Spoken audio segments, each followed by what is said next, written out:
माझं नाव मनस्वी अनुप डोळस. माझ्या शाळेचं नाव जिल्हा परिषद प्राथमिक शाळा कांदिवली बाराड. मी इयत्ता 4थीत शिकते.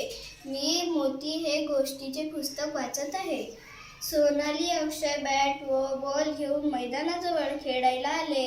बॅट बॉल खेळताना त्यांना कुई कुई आवाज आला. सोनालीने आजूबाजूला बघितले. छोटेसे कुत्र्याचे पिल्लू तिला दिसले. अक्षय सोनालीने खेळ बंद केला. दोघेही कुत्र्याच्या पिल्लाजवळ आले. पिल्लाच्या डोळ्यातून पाणी येत होते.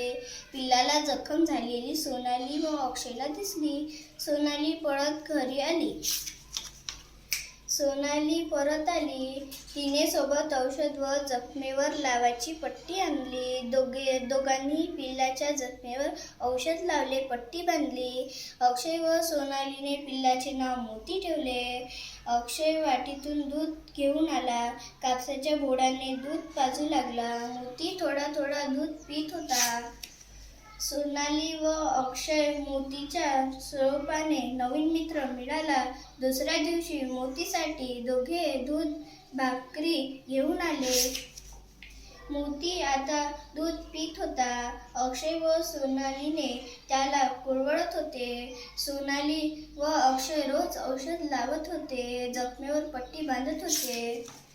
मोतीची जखम भरू लागली. मोती अक्षय व सोनाली बरोबर खेळू लागला.